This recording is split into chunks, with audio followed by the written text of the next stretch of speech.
We are about to check out a few comics at Stand Up Marcel. We are at the Taffy Room. All right, so this is Marcelino Crossman II. That is correct. Damn, dude, how tall are you? 6'3". 6'3". I like it when I'm next to the tall guys. Like Anthony was all tiny and stuff. How long have you been doing comedy in the Valley? In the Valley, 4 years, and then, like I said, total, man, my whole life, you know. So you're not from here? Not from here originally. No. Where are you from? New York originally. Ooh, what part? Brooklyn.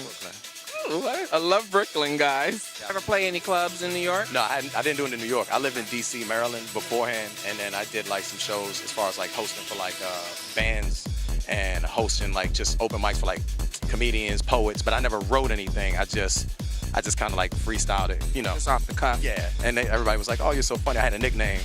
They just called me Dizzy. Dizzy? Why Dizzy? Because I don't think straight. What comedians do you kind of look up to now that are older than you? Because I'm assuming that you look like you're in about your late 20s. Thank you. Don't tell me you're like 57. I'm 35. I'm pushing. Okay, well, yeah. I mean, but if you told me you were 30-something, I'd be like, oh, okay, I can accept that, you know, because I know, you know, they say black don't crack, but it does rust. Okay, so just remember that. Well, hey, cocoa butter. So on the national scene, who do you look up to? On the national scene, man, it's so many. Like, and then Kevin Hart, I saw him, you know, I remember like a decade or so ago. No, but I mean a decade ago, yeah, I mean literally, but not like, yeah, figuratively. I like him.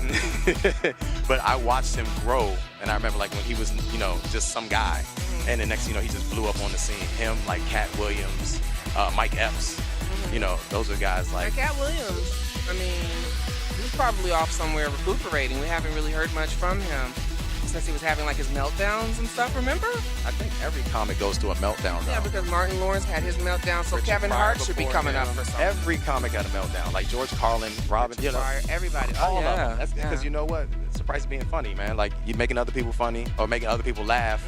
And, you know, sometimes you don't take as much from it as you would like to. Really? But it's good to make other people laugh even when you feel bad inside. But making other people laugh, you know, builds that inside you. It kind of like fills that void that you might not have. Have you ever had to perform right after getting some very bad news? Yeah, well, a couple years ago, this was like when I first started, and my grandmother went through surgery, and they didn't think she was gonna make it. And I had a show that night, and before I did the show, I talked to her, and she was like, "Get on that stage and just make those." All right, my grandma said the N-word a lot. She was like, she said, make them N-words laugh. I don't know if I can say it right now. You know. I prefer not to. I use a lot of words, but I prefer not to use that one.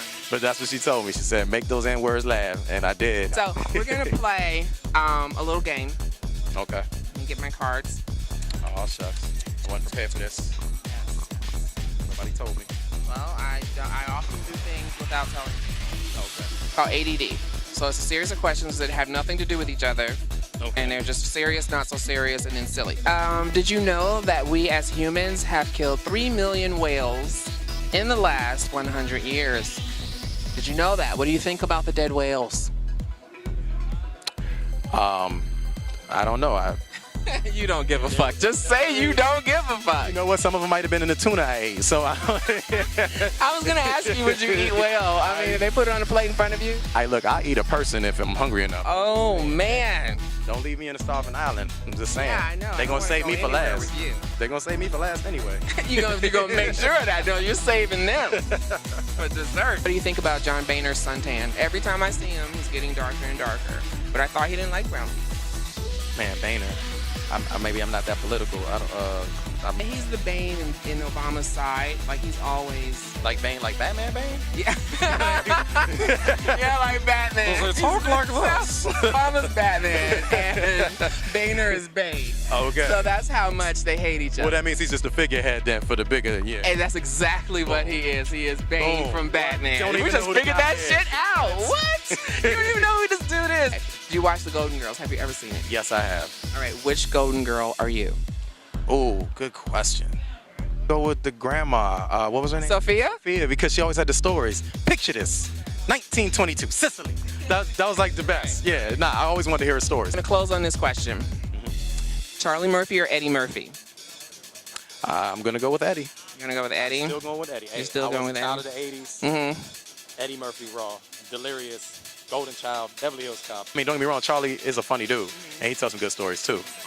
Rick James. Yeah. Cocaine is a hell of a drug. True story too. True story. I wish I could have seen that. Like, I would've paid money for it. hell yeah. Just to see him punch him in the face just that one time. One time. All right. Well, thanks for chilling with me, man. I appreciate it.